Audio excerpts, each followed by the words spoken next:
What's up, everybody? You are listening to the Credentials Unscripted podcast. I'm your host, Matt Starenberg, and we've got another phenomenal episode for you today. We're talking with Courtney Brown, the Vice President of Impact and Planning at the Lumina Foundation, and we're talking about the state of higher education in America today. If you're like me, you don't like when things get really political, but let's be honest, like the reality is today, there's a lot of things that are political. And we're not going to get into, we're not going to take any political stances in this conversation. But what we're talking about is, what are the sentiments for higher education today? What is the confidence in higher education today? What are some other data points about how college students feel about their higher ed experience? And so it's a really important discussion as we think about the future of higher ed in America and how we continue to think about its growth, its investment, its value. So great conversation with Courtney. Really appreciated her perspective and the work that the Lumina Foundation is doing.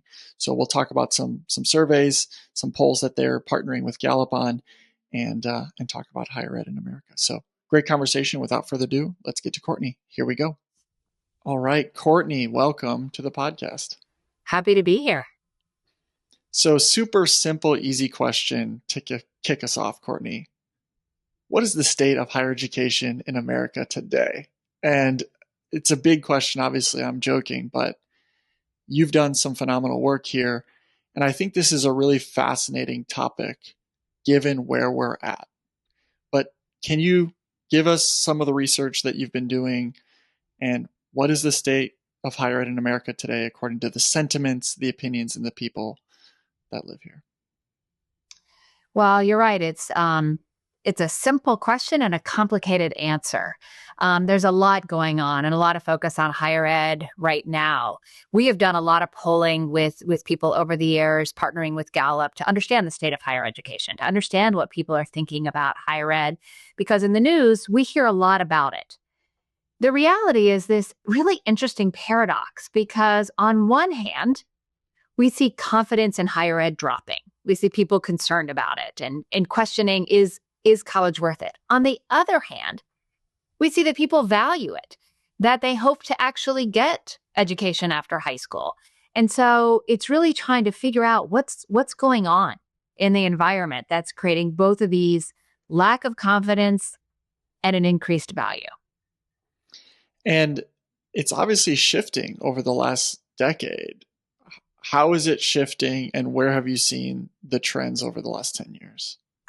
Yeah, so over the last 10 years, it's interesting because Gallup has, for many years, done polling in the United States, questioning people about different institutions in the U.S., police, small business, Congress, Supreme Court, president, higher education, K-12, all kinds of different things. And so we can track where Americans have confidence in these things over the last 10 years. And interestingly enough, when we look at just higher education, about 10 years ago, Americans had a great deal of confidence in higher education. Over 2/3 of Americans had a great deal of confidence. And over that time, since that high point, we have seen confidence slowly decrease in higher education. It reached a low point last year in 2024, where only 36% of Americans had a high confidence. So, we had a high of, about 60%. And coming all the way down to 36% is quite a drop down. The good news, in a way, is confidence increased a little bit this past summer. So in reviewing, they do the poll every summer, and confidence is back up to 42%. So that is 42% of Americans have a good deal of confidence in higher education. And 23% have little to no confidence in higher education. So that's concerning to, look and see a quarter of Americans have little confidence in higher ed when, 10 years ago, only 10% had little confidence. And I'm curious too, and this is just what's going through my head, but how much of it is a product of what else is going on? So for instance, the economy is, if the economy is struggling, the confidence in higher ed of, in general, it's harder to get a job, let's say, or get the job that I want. Therefore, I don't want to spend the money to invest in higher education. I don't see, like, the ROI just becomes much more difficult based on the economy. So, how much of it is higher ed in and of itself versus some of these other issues impacting, the opportunity and the return on investment that I might be getting from higher ed. So, like, how do we parse this out? How do you think about, is it higher ed in and of itself? Is higher ed just kind of a product of other issues and other levels of confidence dropping, that type of thing? Yeah, it's a really good question because this is a trend for over 10 years. So, the economy has done lots of different things over the 10 years. We had a That's true. pandemic in the last Yeah. 10 years. We've had, both parties represented in the presidency. So a lot of stuff has happened in the last 10 years. But we have seen this decline. To be fair to higher ed, Gallup, as I had mentioned, measures all of these different institutions, and everyone is declining. So it's not just higher ed. And when we look at higher ed aligned with all those other things, it's still pretty high. It's definitely way ahead of Congress, which is pretty much the bottom of the barrel. But it is still pretty high, although we're seeing this decline. One of the things we did last year, I was looking at these data that Gallup had, and I reached out to them and said, we should know why. Why is confidence declining in higher ed? And this is where Lumina focuses our efforts are in education beyond high school. So I was particularly interested in that data point. So we partnered with them and said, can we take this deeper? Can we do some additional questions partnering together to figure out why? Why are people losing confidence, or why do they have confidence? And it's many of the things you just mentioned, Matt. Like, when we ask them, there are three main reasons why people are losing confidence in higher education. And you touched on two of them pretty strongly. Affordability. We can all agree. It is out of reach for far too many Americans. It is not affordable. And so people are questioning that. They're losing confidence because it's not affordable. The second one, again, as you mentioned, is that ROI piece. Is it aligned with the job market? Today people go to college because they want to get a job. They want to get something on the other end. It's not just for the love of learning. Few of us have that luxury to do that. Because that's an expensive love, to your point. Like, you better love learning. Yeah. Right. Love learning and have a big bank account to support you in that. So that is not the reality for most of us. We're going in order to get some credential that's going to get us a better job, a good job, a better life in the future. So those are the two of the things. But the number one reason that people are losing confidence in higher ed is they are saying it's become too political. They feel like they're being indoctrinated. And so those are the three reasons. Those two, affordability and the ROI, we could probably all guess that political agenda piece is really interesting. And I think that reflects the narrative that we're hearing. When you pick up a newspaper or you hear politicians speaking, they're constantly questioning, or people are becoming under fire for this political piece in higher education. And when you think about it, almost, if you polled the average American, this is completely from my brain, but if you polled the average American, like, do you like politics? Do you like when things get political? I think the answer is no, and so if they perceive that something is becoming political, they're going to immediately have an aversion to it, right? And so whether it's perception or whether it's reality, I think that's really hard to determine, right? Because how do you study that, whether something is getting overtly political or whether indoctrination is happening? Those are really difficult things to prove or disprove. And it depends on your worldview, your own values. And so it becomes, I don't envy higher ed, because how do you combat it? But the one thing I think would be interesting too, you brought up Congress, how the confidence in Congress is always historically quite low. But when they poll people like their congressperson, but they don't like Congress in general. So I wonder if, confidence in higher ed is so low, but I like the institution in my backyard, or the one that my son or daughter would go to. So, you could also make the case that it isn't the sky is falling type of mentality, that, like, I live in Grand Rapids, Michigan, be like, I don't like higher ed, but I like Grand Valley State University. I think they do a fantastic job. Yeah. What are your thoughts? You're absolutely right. It's always them. I don't trust them. I don't like them, but I see what the college in my town is doing, and it's doing good things. And I know people went there and they got good things out of it. And so I think you're right. One of the other things to pull on here is we did some additional polling with students that ask them to rate their institution. Do you think your institution is too political? Do you feel like you have the ability to speak freely, that you're respected? And interestingly enough, students said over and over again, yeah, I feel respected. I feel like I can speak my mind and others can speak their mind at my campus, that I feel like it's a pretty safe space. I mean, not everybody. There's absolutely much more room to grow. But, when we asked them even, so that was in general, we asked them about their institution, they were much more positive. Yeah, my institution, it's good. I feel very comfortable here. Overall, they felt pretty good. But at their institution, they definitely felt much more secure, much more ability to have this freedom of speech, and it's not too political and all of those things. So it's interesting also, it's about my institution is better because we're on the same team, but it's also interesting to see the students' experience, the people that are really at college and what they're experiencing is not what the media is telling us or the narratives we're hearing from far too many people that are saying, oh yeah, it's too political, people aren't safe on campuses. So it's just an interesting comparison here, the people experiencing something, saying one thing, and the people just viewing it from the outside with a whole different idea. And just to give some numbers from the Gallup poll, in general, overall, 59% of parents want some college for their son or daughter, 48% of Republicans, 73% of Democrats, and 57% of independents. And then for non-college, people that did not graduate from college, it's 50%.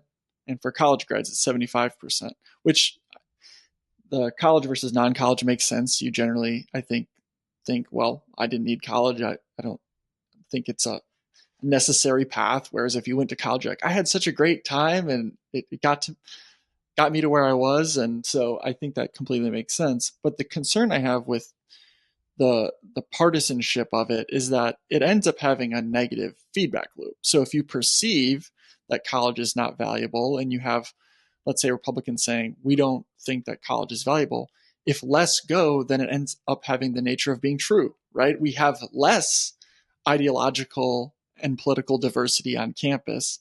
And so the thing that you were most scared of ends up actually happening because you don't pursue higher ed. And then it becomes a place where only certain people are represented. So that's, and I don't know the solution, but that's my concern, is that the fears end up just piling on top of the reality that they're creating. Yeah, perhaps. Let me make it a little bit more optimistic. Trying to do that. Thank you. Please do. So, one of the things we did with this confidence data, so we were finding out, people are saying they're not confident. And so then we shifted and we said, okay, are you the parent of somebody 18 or younger? Or do you have somebody in your life? Let's speak to that. So first asking parents. We said, so they say they don't have confidence. And then we said, what do you hope your child, your oldest child, what do you hope for them? And overwhelmingly, regardless of party affiliation, people want their child to get education after high school. They see the value in that. They want them to get some sort of job training, a certification, a 2-year degree, a 4-year degree, something. You're right. When we look at it by party lines, it's a different makeup of those. So where, Democrats are much more likely to say, I want my kid to get a 4-year education. Or 2 years. So we have 75% of Democrats saying, I hope my child gets a 2-year or 4-year degree.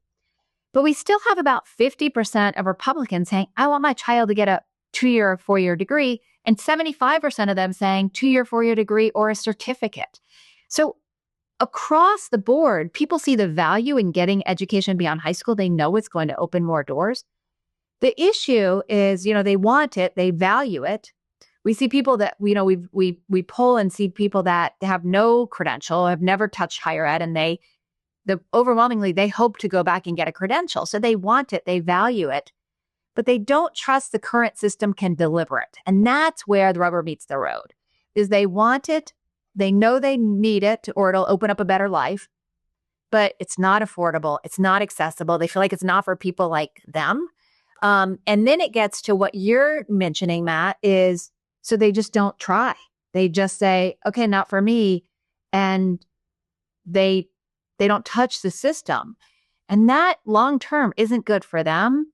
It's not good for our communities or, or our nation. And so how do we begin to flip that? And how do we make sure that it can be more accessible for many more people in the US? I love that you brought that up. And I think it's also reflective of some of the work that Lumina is doing, so thinking about credentials more broadly than just degrees from a 2-year or a 4-year. And also, I think we were pushing college so hard for a while that we lost sight of, well, why college? It's ultimately because the data suggests that this is going to lead to the best opportunities if you enroll and graduate. That's why, and obviously the benefits to a community and things like that. But it was because you looked at, wages and health and all these things. Like college, we pushed it hard because we were making that correlation. But it's expensive. Like you highlighted all the massive costs of higher ed, and so Lumina has even shifted a little bit to think differently about credentialing, and that college may not be for everybody. Can you share a little bit more about how and the evolution of this shift from college degree to thinking more broadly about opportunities and credentialing for those individuals? Yeah. So Lumina in 2009 set a goal for the nation that by 2025, 60% of Americans would have some form of education beyond high school, quality education. And when we set that goal, it was only 38%. Only 38% of Americans held a degree. We could only measure degrees at that point. But we always knew that certificates and certifications are important. You can get good jobs and have good life with a certificate or certification. So over the years, we were able to count them, and the nation is now at 55%. So 55% of Americans have a quality certificate, certification, or a degree. So that's good. It's good for those individuals, and it's good for our nation. And so that's some of the work we've been doing. We're now making sure that not only do you have that credential, because having that credential is important, but it's got to be a valuable credential. It actually has to lead to economic prosperity. It has to lead to more than you would make with a high school degree alone. So, we've evolved in making sure that you're getting that credential, whatever it is, but it is quality. It is leading to a better life, to address some of those ROI concerns, to address that workforce concern, and at the same time, we've got to figure this affordability piece out, because you could make a lot more over a high school degree alone, but if you owe thousands of dollars, you're not prosperous. It's not setting you up for a good life. So those are, things that we have to continue to work on addressing. The affordability piece, I am really glad that we are not going to try to tackle that in this podcast.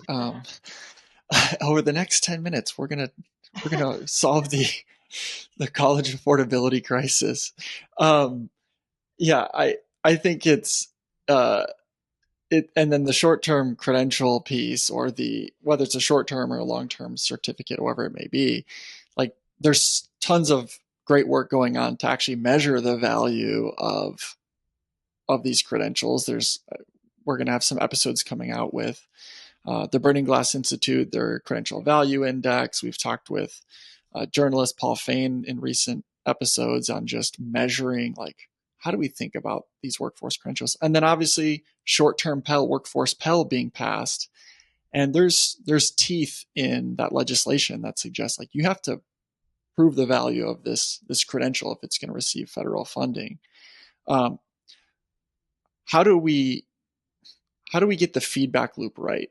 Like, how do we better communicate the value of these early on? As students are making decisions in high school, that's so early. What work are you doing, or how have you seen this work happen, where it's like, obviously this is all very new, but how can we really communicate the fields that are worthy of going into and that are going to create economic prosperity? I think that's a really important question, and we don't have it right yet. We have to make sure that we're not tracking people. We're not putting people like, oh, well, you're only worthy of getting a certification, so I'm going to put you on this track, but you're going to get a PhD, so we're going to put you on this track.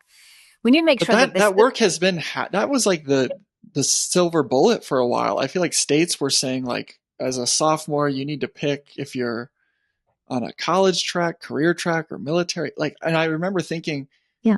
this is really well intended, but when you're 15 years old, isn't that kind of silly? Well, it is hard. And, there are many, many countries around the world who have done that and done it a little bit more successfully.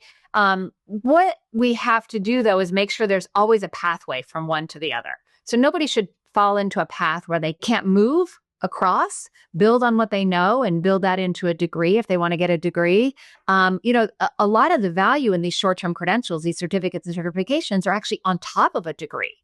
So the pathway is not linear. You need to make sure you're getting the skills and knowledge along the way that are going to fulfill your career.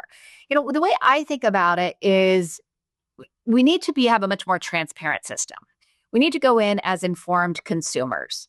If you think about, all the information we have nowadays I want to get a new pair of headphones. I can do research and find out how long those are going to last, how much they cost, what thousands of people say about them. Higher ed isn't that clear. We're investing a lot more money in higher ed. And I try to go on Amazon and look up, like, I want to get this degree at this university. And it's hard for me to figure out what it's going to cost. It's going to cost me something different than it's probably going to cost you. How long it's going to take me. And then how long that credential is going to last me. What are my opportunities? So how do we create a much more transparent system so when somebody is considering what they want to do, they understand, oh, I could actually get a certificate and it's going to pay off better than me getting this associate degree over here. And I think if we have a much more transparent system, that will help consumers. It'll help somebody in high school. Maybe it's hard, as you mentioned, it's hard in high school at 16 to go, you know what I want to do? Are you doing what you thought you were going to be doing at 16? Because I'm not. I don't know what I want to do now. So I have no idea. Uh, they didn't even have podcasts when I was in high school, but it is a funny thing too. And I like that you brought up the on ramps and off ramps too, of like, do you want to get a degree first, then pursue a certificate, or you pursue a certificate and then you go back to school? Like, I think we often want to do the A to B transaction of like, how does this get me this job and what is the wage gain or how much is that salary? And it's like, well, when you're 24 years old and you just graduate from college, what you need to make is different than what you're going to want to make when you're 40 and you maybe have 4 kids, right? So you have different standards at different levels. Like physically, you might be more willing to do manual labor when you're younger, right? And then you get older and you're like, you know what, I actually want to manage people, or I want to start my own business. Like, I think we have to think more about the complete map and how things connect to each other, to your point.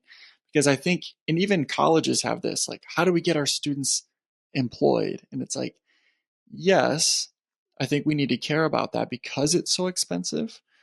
But at the same point, college is so expensive that we shouldn't just think about their first job out of college. It should be a more holistic view of how do we set them up for what they could do 10 years after they graduate. Absolutely. And I think some of those more durable skills help a student navigate some of those, or help a person navigate some of that, changes in the market, changes in technology, all of those things. And I think the other thing is we also have to recognize who today's college students are. So we've talked a lot about high school students, but the reality is that a third of today's students are over 25. So these aren't, 16-year-old kids. 80% of today's college students work. 44% of those, almost half of college students are working full time. Half of them are financially independent from their parents. They have their own dependents. So when we think about college students, we also have to rethink who they are. They're not college kids.